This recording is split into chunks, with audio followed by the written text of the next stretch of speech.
I had longed for and finally was blessed with my adorable child. At the gathering to celebrate the birth, my husband said, "If only you weren't here." I thought this was the true beginning of our married life, but my husband's unexpected words and cold attitude made me very sad. And my husband had an outrageous plan. Well then, I will stop it. My husband and mother-in-law. Learn the meaning of the phrase mother's strength through my own experience. My name is Maria. I'm a working housewife in my 30s.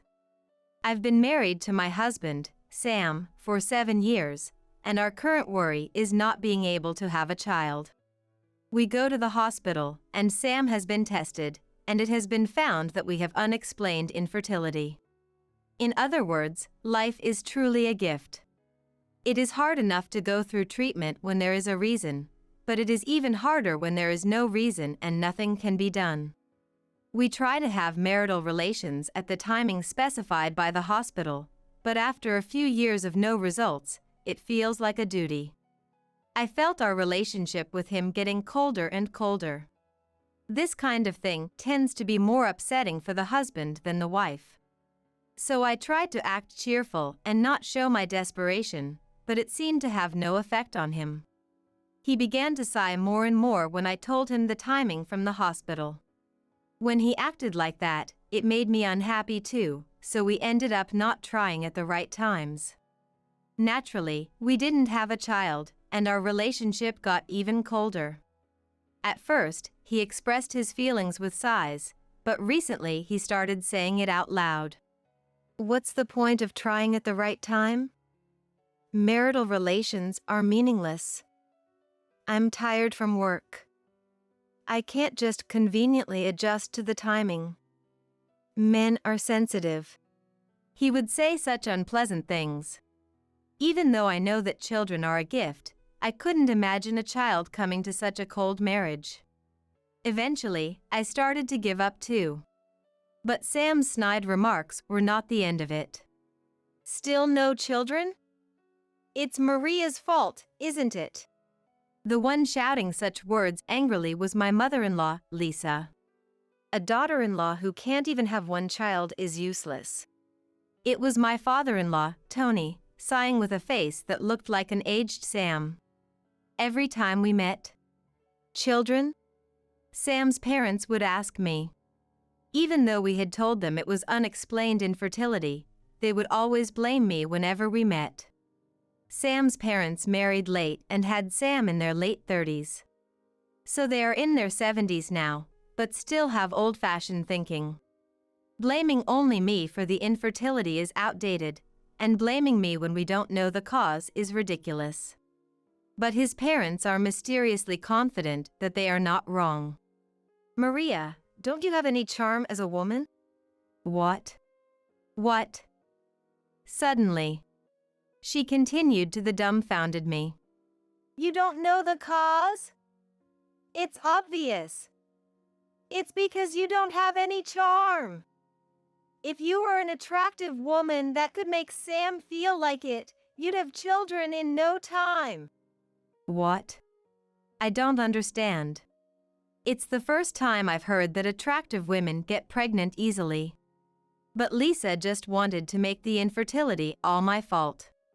You're getting careless in your 30s. Doesn't Maria's belly look like early pregnancy? That's not true. I was shocked to hear her bluntly say something I was sensitive about. She could say such insensitive things without hesitation. Then, how about you, Lisa? I was so angry that I blurted out. When you gave birth to Sam, you were in your 30s too, weren't you? You must have been very charming. It was a complete sarcasm. Because when we got married, I was shown pictures of Lisa and knew what she looked like when she was younger. Lisa has always been plump, even before giving birth and during her single days. I'm not saying there's anything wrong with being plump, but if she criticizes my body shape, it's only fair to point out her past figure. Yet Lisa, Tani was crazy about my body, casually says. And she says it with a strange sense of pride. Some people do prefer plump women, so I looked at Tawny, but he seemed to have a complicated expression. No, that's not true. Tawny seemed to say, but maybe it was just my imagination. Lisa, oblivious to this. Tawny said he absolutely wanted to marry me. He even said he'd end his life if he couldn't. He was really obsessed with me. Continued. Next to her. You threatened me, didn't you? He muttered softly. Lisa, having completely twisted the memory, kept lecturing me about what makes a woman attractive. Every time we met, she'd tell me what I should be doing to have children, which gave me a headache. Since Sam's parents' house is only 2 bus stops away, Lisa comes over frequently. The other day, she suddenly brought over a huge amount of tea leaves, saying, "This tea is perfect for fertility." I chuckled and said, "I like tea, but isn't this too much variety?" But she opened all the packages in front of me and started mixing all the tea leaves together. Surprised. If you drink it all, the effect will be multiplied, even doubled. I watched as she said, "Each type of tea might taste good on its own, but what happens when you mix them all together? It would definitely taste awful." "How is it?" "Delicious, right?" Lisa said with a beaming smile, holding her special blend of tea. Without drinking any herself, she forced it on me. I took a hesitant sip, and it tasted so bad I almost saw the other side. In the end, she didn't drink any and went home. One day, after continuous confrontations with both Sam and his parents, Sam came home late. I thought it was rare for him to have overtime, but he came home drunk, so it must have been a drinking party. As I worried about how to get the drunken Sam to the bedroom, he muttered in a daze, "Oh, I want to get married." "Huh? We are married, aren't we?" "What do you mean you want to get married?" They say a drunk person's mumbling reveals their true feelings. Could this be his subconscious desire? As I brought my ear closer to Sam's mouth, I heard it clearly. "I don't need an old hag anymore. I want to marry a young, rich beauty." I see. That's the kind of man who ranks at the lowest of the low. The one who thinks a wife should always be young, the absolute worst. Women become more attractive as they age. But, being told by Lisa that I lack charm, I can't exactly say that. Even so, I wanted to tell him. Even if you marry a young woman, she'll get older too. Does he think a woman can stay young forever? But that's not the only thing that bothers me. What does he mean by a rich woman? We're not exactly struggling for money. In fact, we have plenty of financial security. Although fertility treatments are expensive, we're not doing in vitro fertilization or anything like that, just the cheapest timing method. Neither Sam nor I have expensive hobbies, and we don't go out every weekend. We used to travel a lot when we were newlyweds, but we haven't gone anywhere in years. With both of us working and not spending frivolously, we have financial stability. So what is this about a rich woman? Does he want a more luxurious lifestyle? Even so, he should have consulted me first, and wanting to marry a younger woman is absurd. I can't accept Sam's wish, but there's no point in telling a drunk man that. I was frustrated but held it in for the day. One day, while I was still pondering over Sam's true intentions, I found out that I was pregnant. What? No way. I wasn't crying with joy, just standing there in shock. Marital relations had dwindled, and I had even stopped going to the hospital, so this was unexpected. I thought my period was late, so I took a test, and sure enough, there had been a time when we had relations. But to think I got pregnant from that one time after such a long gap. Life is mysterious, I thought once again. I was at a loss for words, not knowing how to express myself, but gradually, joy welled up inside me. I did it. Tears welled up as I spoke those words. I hurried to tell Sam. But lately, he had been coming home late more often. When he heard the news directly, "What?" his first word was, "So, I'm pregnant." I thought he would be overjoyed, but Sam's attitude was very cold. "So what?" "What do you mean, so what? We finally did it." "Yeah, well, it feels a bit late now." With that, he left the room. I was stunned. What the hell? This is a life we longed for. Our child that we had been waiting for. Aren't you happy? The shock quickly extinguished my joy. When I told my parents, they were overjoyed. But Sam's parents were different. What? Pregnant? Now? They said something similar to Sam. They had been nagging about grandchildren for so long, so what's this? I felt sad and angry at the same time. Moreover, don't rely on us even after the baby is born. We won't take care of the baby just because it's our grandchild. They were incredibly cold. What's with this sudden change? It occurred to me that Sam and his parents had been cold lately. Sam was coming home late, claiming he was working overtime but often coming back drunk. And on weekends, he would always go out alone. Even when I invited him to go out together sometimes. "I don't want to go out with an old woman like you." He would say terrible things. I didn't want to push myself too hard in the early stages of pregnancy. "Go shopping on your own."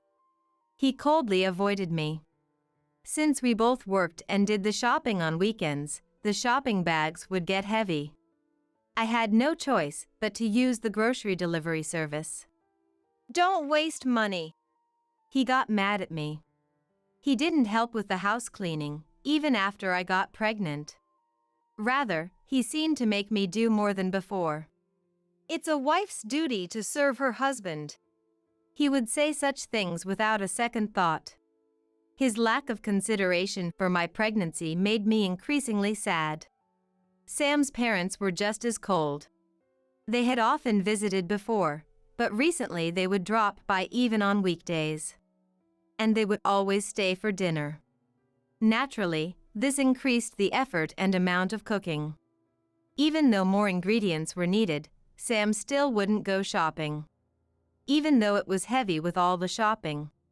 "Carry that much. Don't slack off."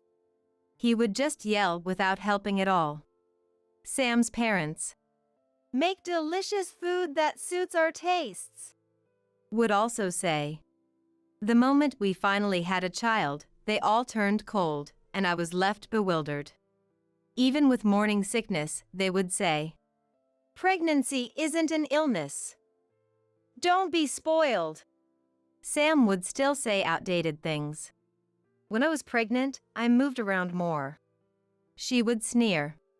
"It's terrible to slack off just because you're pregnant," sighed Tawny. Even in the later stages of pregnancy, their attitudes didn't change. In fact, it only got worse. Lisa called me to their house, despite my growing belly, and asked me to clean. What? I can't move well because of my big belly.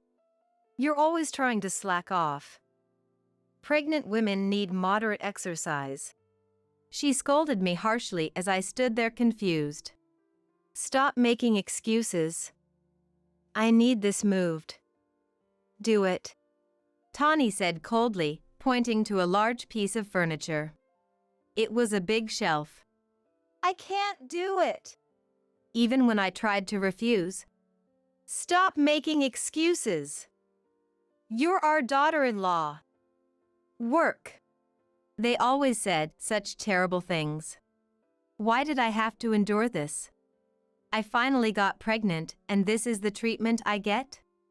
I wanted to go back to my parents' house, but it was 2 hours away by train. And my brother's family lived there too, so it was hard to return. With no one to support me, I held my big belly and cried. Everyone was so cold to me that it almost broke my heart. but I managed to hold on because of the baby in my belly. I realized that having someone to protect makes a person stronger. While enduring the days of mistreatment from Sam, my baby grew healthily inside me. Feeling the baby's movements was touching, but it also made me cry more because of he and his parents' coldness. Despite everything, I gave birth safely. Meeting my baby was more emotional than I had imagined, and I didn't care at all that Sam didn't rush to the hospital. When he and his parents met the baby after I was discharged. "Oh, she looks like Sam. She's cute." They finally smiled.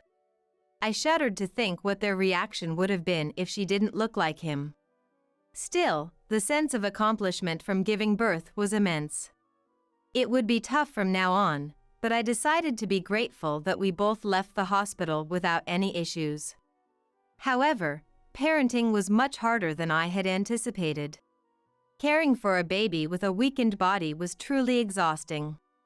I had to do everything alone, without any help. Sam still came home late at night and showed no interest in the baby. Meanwhile, his parents visited our house almost every day. They didn't help with childcare, just adored the baby and then, as always, demanded meals.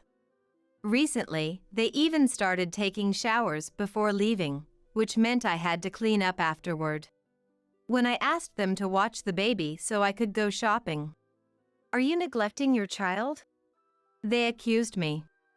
And if I tried to order deli delivery, "Stop being lazy," they scolded me. Unable to go back to my parents' house, my physical and mental strength was being drained. Around a month after giving birth, Sam's parents suggested, "Let's have a celebration with relatives." What? I thought, but I had no right or energy to object. Plans were quickly made, and many relatives came over during the holidays. This is a joke, right? But since they had already come, I had no choice. I was extremely busy taking care of the guests on top of childcare. Naturally, Sam and his parents did nothing. Moreover, their behavior changed in a strange way. In a word, they ignored me. "Hey Sam, how much coffee should I serve?" Even when I asked, Sam didn't look at me. "Lisa, are these sweets okay?" Lisa silently took the sweets from my hand. Tawny. Recently, my hearing's gotten bad. I can't hear anything." This is blatant ignoring. What is with this terrible attitude? The only one who says, "Do you need a hand?" as they see me working alone is a relative. I glare at Sam, thinking you should be the one helping, but he's already drunk, drinking beer since noon. Even if I want to rest, I can't. Just when I thought I could take a break from entertaining guests, the baby started crying. While a relative hesitates to help, Sam and his friends are laughing loudly, completely drunk. What is this? When I tried to clean up the beer cans that Sam and his friends had emptied, "If only you aren't here." Sam looked at me and mumbled something incomprehensible. What does that mean? He avoided my eyes and opened another can of beer. What was that? Even after I finished breastfeeding and putting the baby to sleep, Sam and the relatives were still partying. This is not a baby shower anymore, it's just a wild party. I can't deal with this, I thought, and headed to the kitchen, feeling hungry, and there were Sam and his parents. I hid instinctively. If they find me, they'll surely scold me again. I braced myself but sensed something strange. Without noticing me, the three of them were whispering together. This must be a bad plan. I decided to eavesdrop. "She's also reacting well," Sam said. "I see, she has a good income too, not bad at all," Tawny answered with a smile. "She's young, slim, and beautiful. Just like I was when I was younger," Lisa said. "No, Lisa, you were a bit fuller." What are they talking about? Then Sam seemed to smile nastily. So, Dad, you have no objections either? Yeah, young and rich is the best combination. That's right. Being young means she has more energy. She'll do more than that useless daughter-in-law. Sam's parents nodded at his words. However, if we divorce, it could be our responsibility. My heart skipped a beat at that moment. Divorce? What does that mean? After a pause, I understood the conversation. Apparently, Sam wants to divorce me and marry a younger woman. So Sam has been cheating on me. That's why he comes home late every night. Moreover, this woman is rich, and his parents are thrilled. But even if they divorce me, there's a chance they'll lose the grandchild, and the compensation could be troublesome. After some head-scratching, the three of them came to an outrageous conclusion. The scene changes to the living room. The relatives, completely drunk, are still having a blast. What did these people come for, I wondered, as Sam and his parents returned. Maria. I was startled by the sudden call. I turned around, thinking they stopped ignoring me, and Sam was holding a tray with several glasses. Maria, you must be tired. Have a drink and relax. Sam handed me a glass. As I held it without drinking, Sam distributed other glasses to the relatives, but I could feel Sam and his parents watching me. It was then. Whoa! One of the relatives spilled their tea.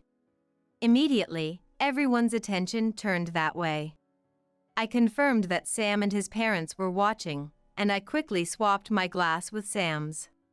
Then, I held the swapped glass as if nothing had happened. And I drank it all in one go, feeling the eyes of Sam and his parents on me. Oh, that was delicious. Thanks, Sam. The moment I said that, Sam looked surprised. Oh, he said, sensing that something unexpected had happened. Sam's parents were also stunned. I smiled. Sam, why don't you drink yours too? And said. About 3 minutes must have passed since Sam brought the tea. No, maybe even more. Silently pressuring him to drink quickly, Sam reluctantly sipped his tea with a dissatisfied look. Immediately. Whoa! He let out an inexplicable scream. What kind of scream is that? While everyone was surprised, Sam hurried to the bathroom. Then he rushed back. Hey, Maria! You swapped our tea, didn't you? I don't know anything about that. You must have made a mistake, Sam. Pretending ignorance, a relative looked puzzled. No need to get so upset over swapping glasses, right? And said. The atmosphere was the same around us. Well, I'm a germaphobe. I've never heard that before. Sam, you drank beer that someone else had sipped from without any problem. Sam's excuse was quickly shot down. Then an aunt said, The tea is delicious, so what's the problem? She peered into Sam's glass. It had the same tea as everyone else. That's strange. Can I have a sip? As the aunt was about to drink. No! Sam hurriedly stopped her. In his haste, he spilled the tea, splattering it around. Those who got some on their lips made faces and said, Huh? This is awful. Bitter. They grimaced. Bitter. What kind of tea is this? We all had regular tea, but this is something else. Well, that's... Instead of the stammering Sam, I'll explain. That's called cuting tea. Cuting tea? I explained to the stunned relatives. It's known as the world's worst, or rather, the most bitter tea. It's often used in pranks. Of course, if brewed correctly, it can be delicious, but not when it's intentionally made to be unpleasant. Why was Maria's tea cuting tea only? All the relatives' eyes focused on Sam, who prepared the tea. Well, it's a health tea. But it doesn't seem like something you'd give to Maria, who's still nursing. The aunt's sharp remark made Sam flustered. Is that so? I didn't know. You didn't know, yet you gave Maria something unfamiliar? No, it's not like that. Then what is it? The atmosphere gradually shifted. The cheerful mood turned icy. Everyone's cold stares were directed at Sam. At that moment, I took out my smartphone. Here's a recording of Sam and his parents talking quietly. Yes, it was a video of the three of them in the kitchen earlier. Sensing something suspicious, I had secretly recorded them. The engrossed trio hadn't noticed, and their conversation was clearly captured. Divorce Maria and remarry a younger, wealthier woman. But you'll lose a lot in the settlement. I don't want her to take the grandkids either. Worried, Sam's parents were met. Then make Maria initiate the divorce. With Sam's suggestion. We've done plenty before, but let's step it up with something like this cuting tea. It's notorious for being extremely bitter. If Maria drinks it regularly, it should do the trick. Oh, that's a good idea. So, after the relatives leave, the point is to do it in front of everyone, Mom. Maria threw away the tea I made for her, saying it was bad. Anyone would see her as the worst, right? A bad wife, and I'll get the kids. I see, Sam, you're smart. Sam, even though you're my son, you're quite the bad guy. No, Dad, you were making the pregnant woman work hard too. With that, the three of them laughed villainously. What is this? You three were planning to harass Maria like this? It was Tawny's brother Lien, shouting with his face bright red. No, it's not what you think, Lien. A flustered Tawny was punched by Lien. What were you thinking? Lisa also started getting scolded by the relatives. It's not what you think. This is a misunderstanding. There's no misunderstanding when it comes to harassing Maria. The two were surrounded. Seeing this, Sam decided it was best to quietly leave the room. So, you're trying to run away? Not so fast. I grabbed him by the neck. Let go! I'm not the bad one. Then who is? Well, maybe the old you, Maria? Don't talk nonsense. Want some more of that tea? Please, anything but that. Anything but that? What do you mean, anything but that? You can't get away with anything else either. We have evidence of your wrongdoings, Sam. Do you think you can escape with so many witnesses? Can you just let it go? I was just tempted. The world isn't that easy. Want some tea? I don't want any. I offered him the bitter tea of life, but Sam shook his head vehemently. Then, please divorce me. No. Why? You want a divorce, right? I don't want to pay compensation. This statement made me furious. I told you, the world isn't that easy. Drink the tea. I pressed the glass to his cheek. And, you need to pay back the money you used from our savings. What? How do you know about that? Who uses our joint debit card for groceries and living expenses? You. Then how could I not notice? You're right. I had been wondering when to confront Sam about his money misuse. With a baby on the way and more expenses coming, a large sum had mysteriously been withdrawn. I suspected something was wrong, but only realized it today. He was using our money on his affair. Your girlfriend is rich, right? I pretended to be rich too. Otherwise, she'd leave me. Isn't that fraud? I just wanted to marry rich and live a luxurious life. So, you earn enough. Don't you? No, I don't. How much more does he want? I'm on maternity leave now, but I'll be back to work in a year and we'll be fine. Just how luxurious a life do you want? Then Sam said something unbelievable. My income, it's gone. The company is struggling, and my salary got slashed. Sam explained that his company had offered early retirement or pay cuts. If he took early retirement, he'd get a severance package, but he'd have to find a new job. Not wanting the hassle, Sam chose to stay despite the pay cut. But the cut was worse than expected, and now the company was on the brink of bankruptcy. It'll probably go under within a year, and I'll be jobless. Then find another job. You stayed at your current company because you found changing jobs too much of a hassle. It's not my matter. I really don't know anything about that. You could have talked to me since we're married. But Maria, you were pregnant. I felt a little touched, thinking he was considerate of my pregnancy. He was venting his stress by harassing useless, pregnant Maria. If he talked to you, he couldn't have done that anymore. Take back that feeling of being touched.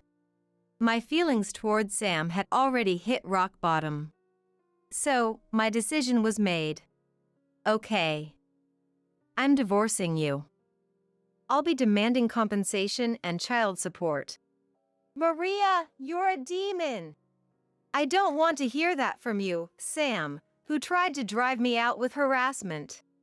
He went silent, his eyes brimming with tears.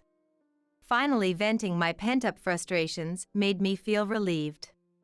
I could see Sam's parents, also with teary eyes, being scolded by relatives from the corner of my eye. After that, the divorce proceedings went smoothly. Using my savings from before marriage to hire a lawyer, the divorce was finalized surprisingly quickly. With the compensation, child support, and the return of misused shared assets, Sam's house became mine. Naturally, the remaining couple's savings also belonged to me. Having lost everything, Sam returned to his parents' house. I don't care about Maria. I have a rich girlfriend. It was shocking how unfazed he was. The ex-husband didn't quickly remarry as expected. When I contacted relatives who attended a celebration disguised as a baby shower to apologize for the trouble, they updated me on his family's situation. Actually, his new girlfriend apparently had a lot of debt. What? According to Sam's aunt, the woman pretended to be rich just like him. She had a habit of borrowing money, and it was all spent on brand-name items. The ex-husband believed her words because of the expensive brand items she wore. Sam was furious, but it was mutual. The girlfriend was also angry, and they broke up quickly. After that, the ex-husband relied on his parents without working, living at their place. Sam's parents, living on a pension, didn't have much savings even when they were working. Into their lives moved a son with a divorce history.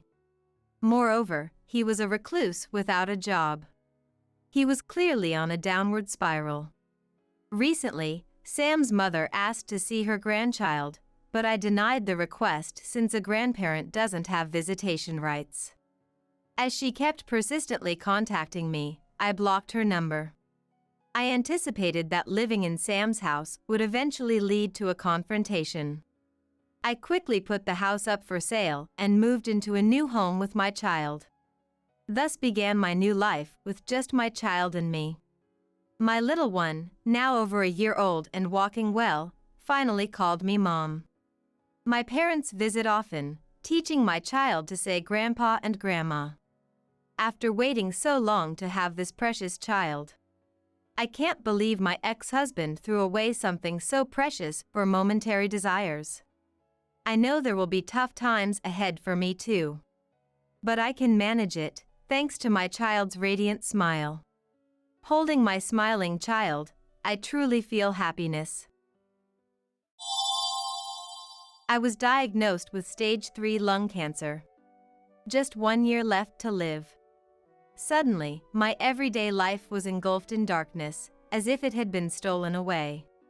The first thing that crossed my mind was whether I should tell my husband Thomas and my son Stephen about this harsh reality. I hesitated for a bit, but ultimately decided not to tell them.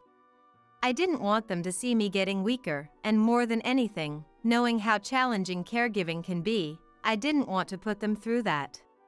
So then, what should I do? The answer to that came quickly as well. I would ask for a divorce without saying anything. Rather, no other options even came to mind. And so, without telling them anything, I began packing up my belongings. Then one day, out of the blue, "Carol, come here for a sec. We need to talk." Thomas called out to me. While I had no definite proof as to why, deep down I was almost certain. Of all things, had he noticed my illness? Across the table in the middle of the living room sat Thomas, wearing a grave expression. Sensing that the moment had finally come, my heart pounded so hard it felt like it would leap out of my mouth. "I'm only going to say this once, so listen up," Thomas began. I swallowed hard. "I don't want to be a caregiver. I saw how much pain you were in. So, I want a divorce." His unexpected words made me feel like everything was going dark before my eyes. "I understand. Then, I'll be the one to leave. Thank you for everything up until now." Rushing past Thomas, who looked like he still had more to say, I left the living room. Without even grabbing the bags I had prepared in advance, I ran out of the house. Outside, rain was pouring down. "Hey Carol, what's for dinner tonight?" My husband Thomas poked his head out from the garden to ask me this question, having just finished up his new gardening hobby. It was 3 p.m. A bit early to be thinking about the dinner menu. But then again, this was typical for him. "I haven't decided on anything yet," I replied. "Is that so?" Thomas responded. Thomas had always been selfish since he was young. His infidelity was not just a 1 or 2 time thing, and I had to handle most of the housework and childcare by myself. To top it all off, he got hooked on gambling, constantly betting on horse races and all sorts of other things, winning and losing over and over again. While he never went into debt, there were times when we came close to that kind of situation. Just dealing with that alone was incredibly tough. But then, around the time when raising Stephen started to settle down, my mother-in-law Linda had a stroke and became paralyzed on one side of her body. I was the only one taking care of Linda when she needed long-term care, but that burden was finally lifted when she passed away 2 years ago. As for Thomas, honestly, I'm not really sure what he was doing during that time. He went to work as usual, and whenever he had a little extra money, he probably went off somewhere to gamble. It's not like he never contributed any money at all. When he won at gambling, he would come home in high spirits and give me some money for cosmetics, a somewhat nice brand name watch, or living expenses. But the thing is, with gambling, you lose more often than you win. So there were times when it affected our household finances, and I would scold him when he came home after a big loss. Why do I put up with so much to be with him? Honestly, I don't know myself. After he reached retirement age, maybe he had a change of heart. He finally stopped cheating, and his gambling was reduced to just enjoying the occasional horse race. On the other hand, it was surprising that Thomas took an interest in gardening, but it's a far healthier and more wholesome hobby than gambling. Seeing that, I felt relieved deep down. And so, as we reached the second half of our lives, we were finally blessed with some peaceful days. Then one day, sometime after that, a loud yell suddenly rang out, shattering our tranquil daily life. "Oh, Carol! I hit it big!" The red ballpoint pen Thomas was holding clattered to the ground. "What? What happened?" His voice was so loud that I ended up yelling back. I got a $1,000 payout on the trifecta. Apparently, he had hit a huge jackpot. Certainly, his biggest wins until now had been around $300. But this time, it was a high-stakes payout of $1,000. Thomas was overjoyed like a child. I know, Carol. Let's go on a trip with this money. Huh? A few days later, as we were discussing it, he came home with a large sum of money in hand. It's not a very reassuring amount for retirement savings, but it's certainly not a small sum either. When was the last time we went on a trip, I wonder? When should we go? And where do you want to go anyway? Seeing him so uncharacteristically enthusiastic, I think back to how we used to be. It wasn't all good times, but they're still fond memories. When I really think about it, it's quite strange that I've stayed with Thomas this long. But even so, he's still undoubtedly my husband. There must be some kind of charm about him that I can't quite put into words. Anywhere is fine. I don't have any particular plans anyway. All right then, I'll decide for us. Saying that, he skillfully started operating his smartphone. I still haven't gotten used to it no matter how much time passes, and I can only use the bare minimum functions. But he has mastered it. Hey, how about we go overseas for a change? At our age, that's a bit much. I see. Then let's keep it domestic. It doesn't quite feel like him, but I don't have a bad feeling about it. The thought of being able to spend our time leisurely and peacefully like this from now on makes me a little happy. Since we have the opportunity, it might be good for us to talk about our future life together while on the trip. He's calmed down a bit too, so he probably won't suggest anything crazy. 1 week before the trip. While getting ready, I suddenly felt something off with my body. In that instant, an intense pain assaults me simultaneously from my abdomen and the opposite side of my back, as if being crushed. Almost at the same time, a black darkness rushes in from the edges of my vision. Before long, it filled into the center. When I open my eyes, I see the face of my son Stephen. Huh, Stephen? What are you doing here? What do you mean? What am I doing? Mom, you collapsed. According to him, I had apparently lost consciousness in the bedroom and was immediately carried to the hospital. Come to think of it, he had said he was coming home today. The thought of what might have happened if he hadn't been there is terrifying. It's noisy all around, with several nurses bustling about in addition to Stephen. It seems to be a grave situation of some kind. Is it my fault that things are in such a flurry? I ponder with my muddled mind. The answer is extremely hazy and doesn't come to me properly. Somehow managing to finish gathering my thoughts, a dull pain ran through my abdomen as if I had just remembered it. Unable to bear it, I press on my stomach. What's wrong? Are you okay? I'm fine. It just hurt a little. I try to put on a brave face so as not to worry Stephen, but pain is pain. If I do end up being diagnosed with something because of this, I want to keep it from Stephen. And of course, from Thomas too. I don't want to cause them any unnecessary worry because of me. I don't want to show them my weakening self either. Having them take care of me after how challenging it was is out of the question.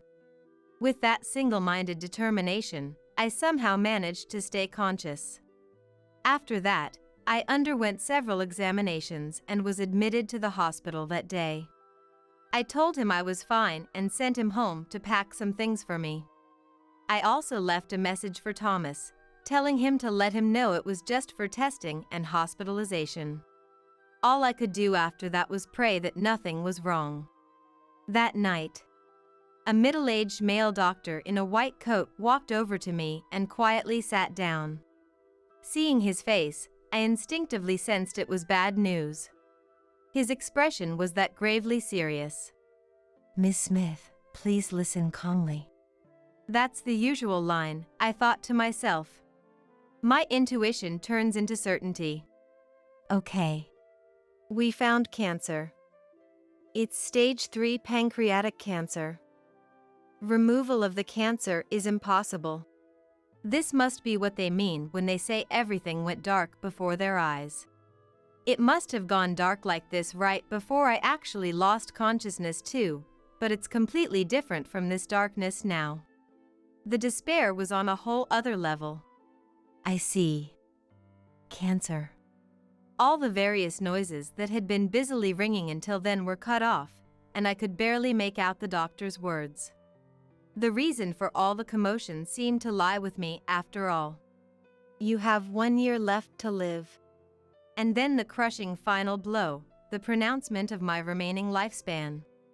Amidst the silence of the surrounding sounds, the only thing I could hear clearly was the sound of something crumbling inside me. Collapsing like a tower of building blocks. 1 year. It wasn't much to begin with, but all our plans for retirement have been ruined. No, in fact, retirement itself has vanished. I can only imagine how you must feel. What exactly can he imagine, I wonder?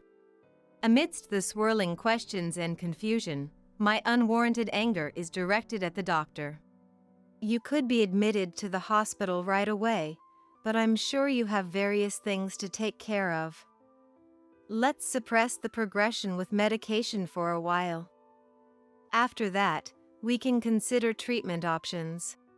But for now, I understand. That's all I could say in response. Later, Thomas and Stephen came to visit me at slightly different times. Hey, Carol!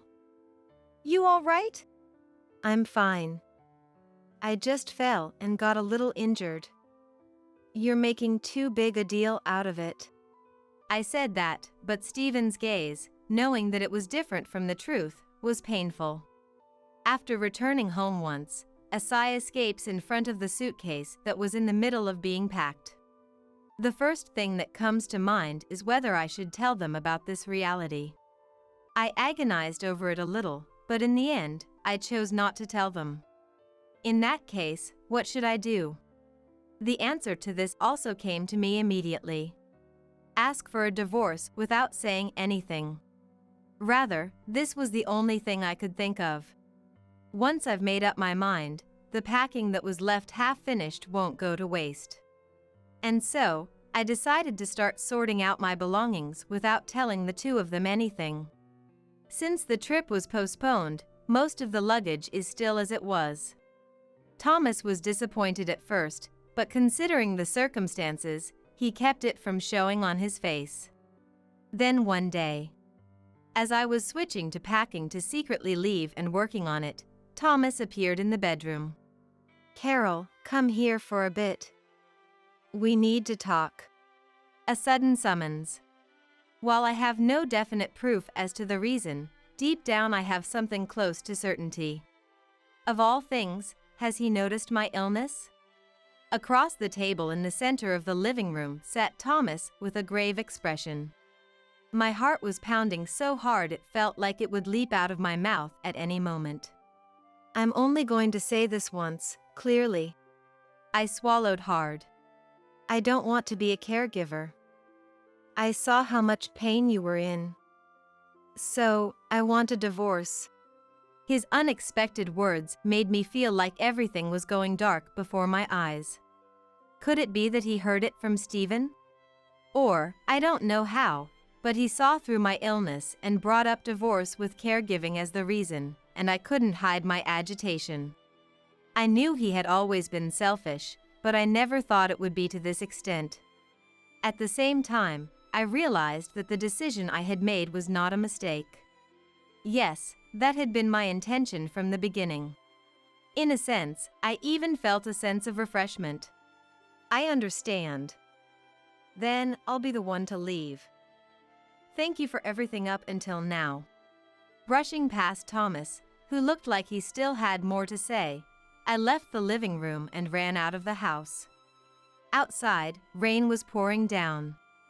I had boldly run out, But after calming down a bit and thinking about it, I have nowhere to go. I left behind even the suitcase I should have prepared, and all I have with me is a smartphone that I can barely use properly. I even left my wallet behind. To make matters worse, the rain that was light when I came out has now turned into a downpour. I watched it from under the wisteria vines in the park. Well, what should I do? Going back now would be utterly disgraceful, but for example, to stay at a hotel or to be hospitalized as is, I absolutely need my wallet. Rarely getting so worked up, I was disappointed in myself for forgetting even such obvious things before running out. If I were to have another episode here. A park in the middle of the day on a weekday. Normally, children and their parents would be having fun, but in this heavy rain, the only thing lively is the sound of the rain, not the voices of children. Hardly anyone would pass by. My anxiety grows and swells against my will. To top it off, the roof is wisteria vines. Naturally full of gaps, the leaking is terrible. Dripping from the top of my head, my whole body gradually grows cold from the flowing droplets. It will surely have a negative impact on my illness too. But there's nothing I can do. The rain is still strong, and there's no sign of it letting up at all. I waited for a while without thinking about anything, but there are no passers-by. It seems my only option is to go back once after all.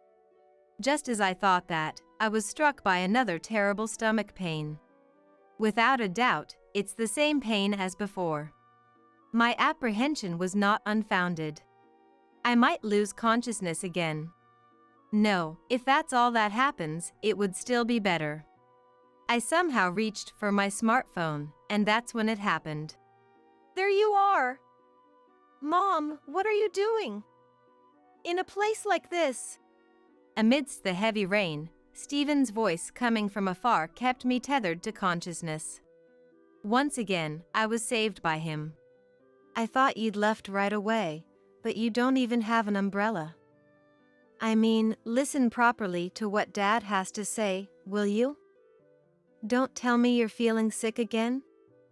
Wait there. I'll call an ambulance now. When we arrived at the hospital, I was admitted immediately. It may be odd for me to say it myself, but it's only natural. And then, Thomas came to visit my hospital room, belatedly. I wondered if he hadn't wanted to nurse or care for me, but I remembered that Stephen had told me to listen properly to him at the park, so I stayed silent. Then, out of his mouth came words that were unexpected once again. Why did you keep quiet about it until now? Since when? Not understanding what he was saying, I inadvertently opened my mouth. You don't want to nurse or care for me, right? If you're divorcing me, why did you come? Huh? I never said anything like that. I suppressed the urge to get worked up. This isn't home, it's the hospital. I mustn't cause trouble for the other patients. No, you did say it. That you don't want to be a caregiver. It's convenient for me too, since I never intended to make you do it anyway. Why are you saying now that I won't take care of Carol? What incomprehensible things have you been saying? I don't want you to bother taking care of me, so please go home. That's why I'm asking, why did you keep quiet about that? Both Thomas and I end up getting agitated. Even knowing it will cause trouble, I can't help but raise my voice. Even so, our conversation just isn't meshing at all. What is Thomas trying to say, I wonder? Then, as if unable to stand watching any longer, Stephen interjected. Wait a minute. Listen, okay? Take turns saying what each of you is hiding. I'm not saying anything precisely because I know both sides. Have a proper talk, right here and now. In the end, even he is saying strange things as well. With that, he left the room. I had no idea what was going on, but for now, I explained my current condition, lying in a hospital bed. honestly and calmly, no matter what. Stage 3 pancreatic cancer, huh?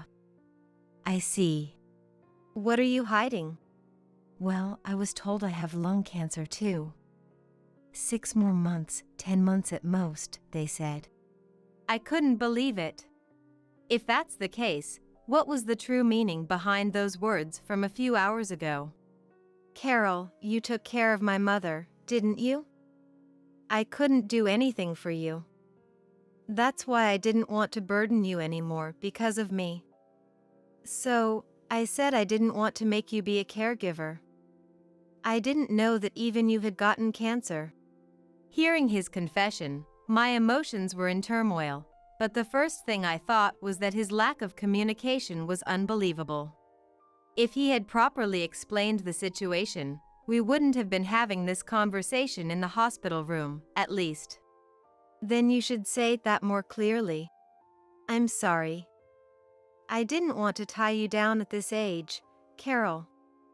That's why I was planning to go on one last trip and tell you everything then. I thought rather than having you take care of me, I wanted you to do more of what you like. He pauses for a moment before continuing. But to think that even you would get cancer. What are the chances of that? In the end, we had been thinking the same thing. We had both hidden our illnesses and were just trying to gain the satisfaction of our own selfish self-sacrifice. I feel like I understand now why we were drawn to each other. I was thinking the exact same thing. I'm sorry for keeping quiet. No, I'm the one who should apologize. I'm sorry for always causing you trouble. If it's all right with you, Carol, would you stay with me for just a little longer? I know I'm saying something selfish. But if we both have short lifespans, I want us to do what we want to do, together. In this situation, I couldn't find any particular reason to refuse. More than anything, I couldn't help but feel that this exchange was ridiculous, and I couldn't help but laugh. What? I'm being serious here. I know. That's exactly why it's funny, isn't it? To think we were both trying to do the same thing. Going overseas is definitely impossible, though. I know. That was a joke. After all, at that time, I had already been given my terminal diagnosis. Even though he had coincidentally won big on horse racing, it seems he had suggested going on a trip at that timing because he was thinking ahead after all. It made sense that it was unlike Thomas. From that rainy day onward, we each decided to receive palliative care, and while going to the hospital repeatedly, we continued living at home as we had been. The episodes aren't completely suppressed, but they're quite stable. And right now, we were in the middle of selecting a travel destination once again. This city, or somewhere close to here, right? While Thomas agonized beside me, I was looking for a hospice, not a travel destination. We had agreed that we both didn't want Stephen to have to take care of us, and decided to enter a hospice together. Once we return from the trip, we'll be admitted to the hospice together. A final trip, 1 night and 2 days. Visiting tourist spots and eating at delicious-looking restaurants, we talked about each other. When I was young, I really caused you nothing but trouble. I'm sorry. Not just when you were young. Even just recently, I almost caught a cold because of your lack of communication. I'm sorry. And if we're talking about that, we're both guilty, aren't we? Trying to leave without a word. I knew how hard caregiving is, so I didn't want to make you do it. That's why I said we're both guilty. I didn't want to make you do that kind of thing twice either. But thanks to Stephen, we were able to talk and move things in a good direction. Inevitably, the conversation gets more lively about the recent big events rather than the past. He had always been unfaithful, had a terrible gambling addiction, and was selfish. And when he suddenly brought up divorce that time, I thought his self-centeredness had finally reached its peak. However, our stories didn't match up, and we ended up troubling our son. If we don't reflect on this, what are we even reflecting on? I don't know about everything up until now, but at least at that time, he was thinking of me, even if he was lacking in his words. Just that made me a little happy after all. So, I wanted to go on one last trip with you, Carol, but is there anything you want to do? Thomas asked while eating his meal. He doesn't look at all like a terminal cancer patient. That aside, I seriously considered his question. Horse racing. Huh? I want to try horse racing. 1 week before entering the hospice, we went to a nearby racetrack. Unless something major happens, this will likely be our truly final outing together. Are you really going to bet? Yeah. I'm serious. That being said, I wasn't particularly concerned about winning or losing. I simply wanted to experience gambling purely. On the other hand, I also wanted to know the reason why Thomas found it so interesting that he got hooked even when he lost. Are you going to pick the horses yourself?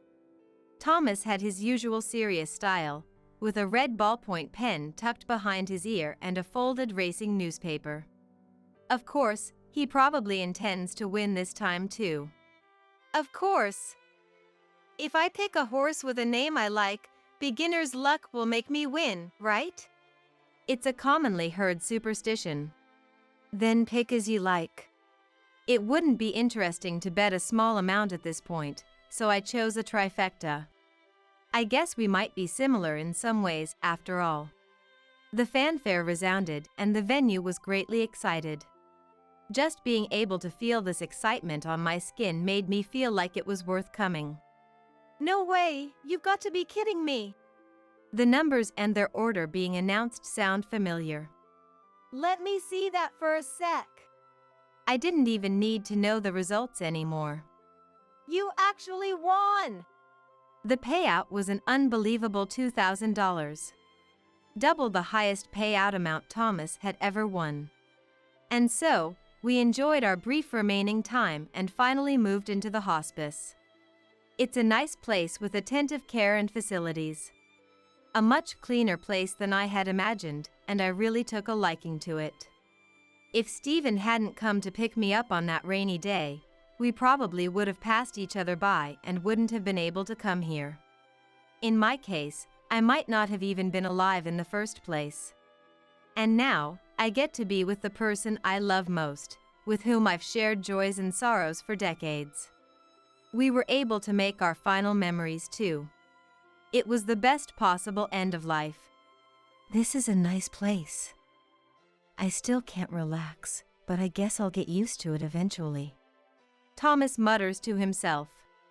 Because I'm in the same position, I can understand the emotions packed into those words. How much longer will we be able to live, I wonder? I felt the exact same way.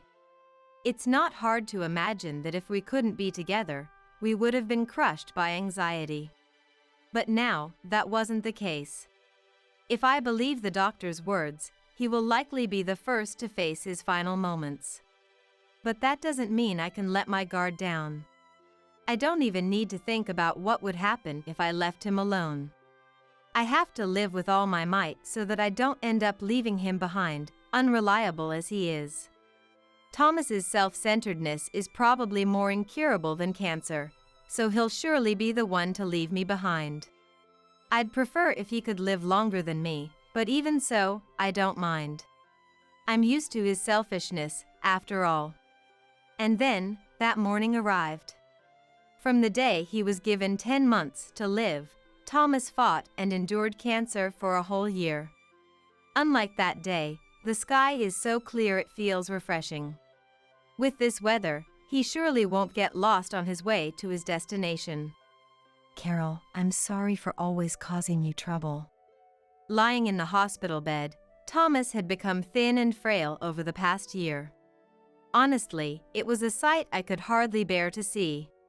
What are you saying at this point? We already finished talking about that, didn't we? I see. Thank you. No, I really thank you. When I try to hold back my tears, my chest starts to hurt instead. When I realize that this is truly goodbye, I'm overwhelmed by a surge of emotions. But I'll be joining him soon too. Thinking that, my chest feels a little lighter. Because we'll surely meet again soon. Dad, you did well. Rest in peace. Good night. I'll be joining you soon too, okay? As Stephen and I, along with the doctors and caregivers, watched over him, the starting fanfare resounded.